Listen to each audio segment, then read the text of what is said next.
Hello दोस्तों, स्वागत है आपको मेरे YouTube चैनल मैथ मिथिला में। दोस्तों आज का जो हम सेशन करेंगे वो होगा उपसर्ग और प्रत्यय। किसका किसका? उपसर्ग और प्रत्यय में हम अंतर समझेंगे कि उपसर्ग और प्रत्यय में हम अंतर कैसे करते हैं। देखिए चलिए पहले सबसे पहले हम उपसर्ग को समझते हैं कि उपसर्ग क्या है। ठीक है, उपसर्ग ये हुआ आपका ऑप्शन। हम परिभाषा क्या लिखते हैं? उत्तर इसका उपसर्ग उस शब्दांश को कहते हैं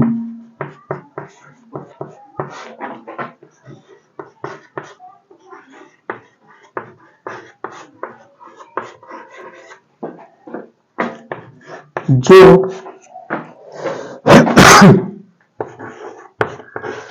किसी, देखिए क्या उपसर्ग उस शब्दांश को कहते हैं जो किसी शब्द के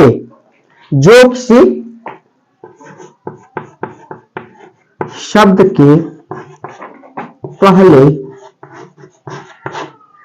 जुड़कर नए शब्द का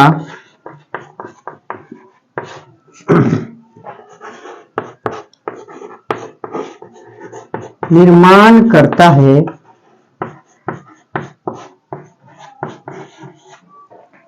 उपसर्ग कहलाता है।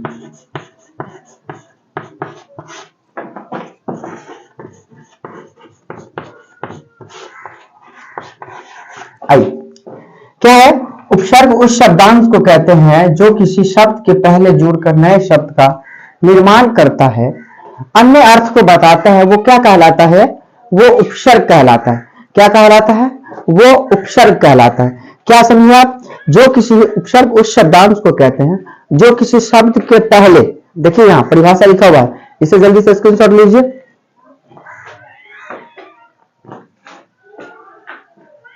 उपसर्ग उप शब्दांश को कहते हैं जो किसी शब्द के पहले जुड़कर नए शब्द का निर्माण। जैसे देखिए इसमें अगर मान लिखा जाए तो मान में कौन ऐसा नया शब्द लगा देंगे हम जिससे एक वाक्य बन जाएगा। तो हम यदि अप लिखते हैं, अभिमान लिखते हैं, तो ये सब क्या हो गया आपसे। अब सीधी बात समझिए, देखिए आपसे कैसा पूछा जाएगा, ये देखिए पूछा जाएगा अपमान में उपसर्ग बताइए। तो आपको हम क्या बोले? उपसर्ग उस शब्दांश को कहते हैं जो किसी शब्द के पहले वाला को ले लीजिए। जैसे अप है तो ये हो गया अपमान, हो गया अप आपका उपसर्ग। बस इतना ही चीज याद रखिए। परिभाषा पूछे तो आप बता सकते, लेकिन आपसे यही पूछा जाता है ज्यादातर कि अपमान में उपसर्ग बताइए, अपराध में उपसर्ग बताइए, गतिमान में उपसर्ग बताइए, उसके बाद विद्यार्थी में उपसर्ग बताइए। दोस्तों कोई कोई ऐसा सब्जेक्ट वो वर्ड है, कोई कोई ऐसा वर्ड होता है जिसमें आपको उसको संधि विच्छेद करके लिखना पड़ता है। जैसे हम बताते हैं अभी आपको, देखिए जैसे हम आपसे पूछेंगे अभिमान, तो अभिमान में कुछ नहीं, अभी हो जाएगा आपका उपसर्ग। ठीक है, अब आपसे कहेगा कि बताइए एक वाक्य मान पे, या कोई ऐसा वाक्य दे देगा, आपको पूछेगा इससे एक वाक्य बनाइए। जैसे हम अभी बोले थे ना मान, तो मान से एक वाक्य बना है, तो आप उसमें वाक्य क्या जोड़ेंगे? अभिमान या अपराध भी कह सकता है, कुछ भी कह सकता है। तो इस तरीके से आप वाक्य को जोड़ लेंगे। तो याद रहेगा कि क्या करना है, उपसर्ग में आपको पहले वाला दो वर्ड को लेना है। समझ गए आप? अगर आप कहेंगे कि मान लीजिए प्रश्न मतलब होता है खुशी, प्रश्न, तो प्रश्न में देखिए प्रश्न में ये प्र में राम लगा हुआ है, तो आपका ये प्र ही हो गया सीधा उपसर्ग। प्रताप, प्रताप, प्रताप, तो प्र में र लगा हुआ तो प्र हो गया आपका उपसर्ग। तो आपको उपसर्ग में क्या समझना है कि इसके पहले वाला मान, जैसे कोई वर्ड है ना उसके पहले दो अक्षर को देखना। चार अक्षर वाला है तो दो तो आएगा ही, जैसे अप है तो अप, अभी है तो अभी। मतलब कि उपसर्ग में पहले वाला को लेना है और प्रत्यय में बाद वाला जो नया शब्द बन के आएगा उसे प्रत्यय हम बताएंगे आपको, पहले इसको समझिए। अब चलिए इसी में हम एक वाक्य लेते हैं, जैसे स्वागतम। अब दोस्तों देखिए लिखते तो हैं स्वागतम लिखते हैं, स्वागतम।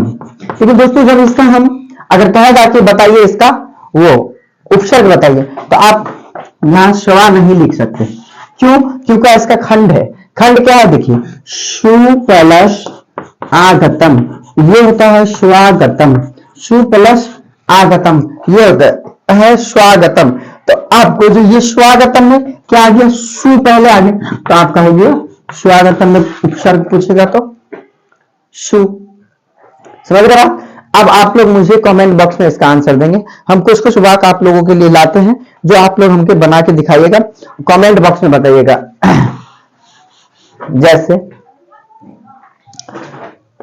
पहला नंबर अनुशासन,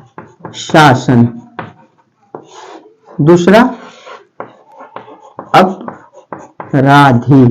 याद रखिएगा उपसर्ग में पहला वाला दो अक्षर, उसके बाद है आपका अतिशय, अतिशय। चार में है आपका अवनत, अवनत। उसके बाद पांच में है अवगुण।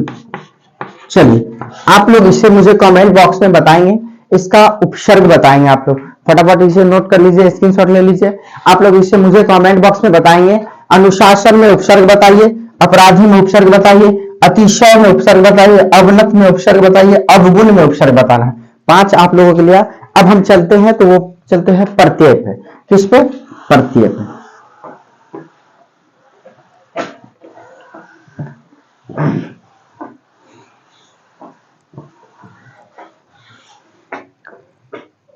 अब आइए प्रत्यय।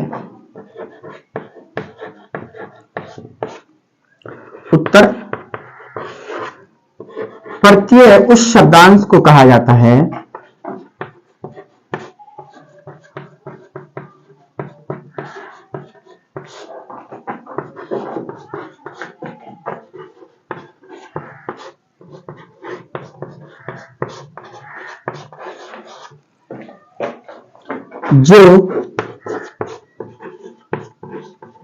जो किसी शब्द के अंत में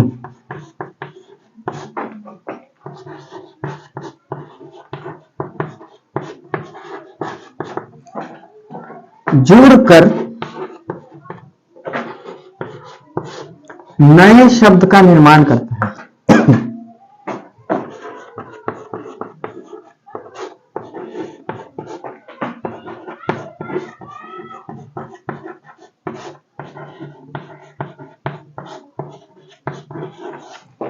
क्या है? प्रत्यय उस शब्दांश को कहते हैं जो किसी शब्द के अंत में जुड़कर, देखिए अंत में जुड़कर नए शब्द का निर्माण करता है। अब हम कहेंगे कि कैसे नए शब्द का निर्माण होगा। जैसे हम बोलेंगे पहला में एग्जाम्पल, लुटेरा। देखिए यहां ध्यान दीजिए, यहां पे नए शब्द क्या बन जाएगा ये ध्यान दीजिएगा। मान लीजिए जो हमको क्या बोल रहा है, शब्द के अंत में ना, तो अंत में क्या क्या जुड़ा है ये देखिए। अंत में एक बार जुड़ा है ए, एक बार रा। क्या जुड़ा है? रा में आ। तो ए तो में क्या लगा है? लुटेरा। उच्चारण कीजिए, लुटेरा। तो क्या आ गया? ए रा। तो आपका हो गया आंसर ए रा। आंसर चौराई, चौराई। रा आ रहा ना, तो आ ई रा। देखिए ध्यान दीजिए, रा तो रा में आ रहा है, तो आ ई लास्ट में आई आता है। देखिए ना, चौराई आई है। ऐसे में आता है 3 नंबर में पकौड़ी। आप लोग कमेंट कीजिए इसे, पकौड़ी। 4 में नौकरानी। आप लोग कमेंट बॉक्स में बताएंगे। 5 में चौकीदारी। 6 में चालाकी। 7 में अभिलाषा।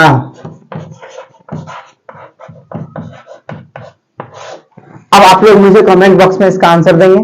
क्या रहा? लुटेरा में उच्चारण लास्ट में देखना है, नए शब्द का निर्माण क्या हो रहा है। लुटेरा एरा, चौराई आई, ऐसे पकौड़ी, नौकरानी, चौकीदारी, चालाकी, अभिलाषा। अब इतना तो हो गया। अब इसमें आता क्या है ये देखिए। अब इसमें क्या आता है ये ध्यान दीजिएगा आप।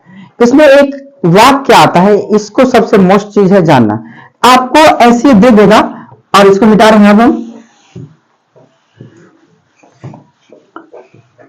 देखिए इसमें दे देगा आपको, बोलेगा आई से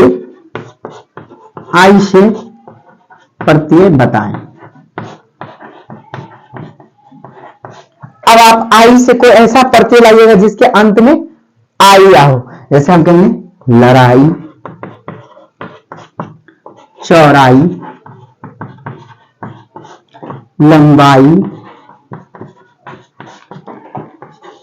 कटाई। तो अब आप लोग को कैसे समझना है, उपसर्ग रहेगा तो उसके पहले वाला को लेना है, प्रत्यय रहेगा तो उसके अंत वाला को लेना है। ध्यान रखने का, प्रत्यय में अंत वाला, उपसर्ग में पहले वाला, इस चीज को ध्यान दीजिएगा। उपसर्ग में आगे से लेंगे, प्रत्यय में पीछे से लेंगे, इस चीज को ध्यान रहेगा। तो आपको उम्मीद है कि प्रत्यय और उपसर्ग गलती नहीं होगा। प्रत्यय और उपसर्ग में यही अंतर पूछा जाता है कि आई से, आनी से, एक प्रत्यय बताइए। तो आनी से क्या हो जाएगा, नौकरानी, है ना, अभिमानी, बेईमानी, इस तरीके का बात सब आपको आता रहेगा। ठीक है, तो आपको ज्यादा प्रत्यय में, इस सब प्रत्यय से 4-5 क्वेश्चन आपको आएगा ही आएगा। उपसर्ग से आपको 4-5 क्वेश्चन आएगा ही आएगा। आप इससे उम्मीद है कि आप लोग इसे अच्छे से रट के जाएंगे। उम्मीद है कि आपको 3 से 4 क्वेश्चन 100% आएगा ही आएगा। चलिए, अगर ये वीडियो अच्छी लगी हो तो वीडियो को लाइक कर दीजिए, कमेंट कर दीजिए, सब्सक्राइब भी कर दीजिए, दोस्तों में शेयर भी कर दीजिए। अगर प्रत्यय समझ में आ गया हो तो इससे बताइए और कमेंट बॉक्स में बता दीजिए, ताकि मुझे लगेगा कि आप लोग इससे समझ गए। फिर मिलते हैं हम अगले वीडियो में, जब तक के लिए थैंक यू।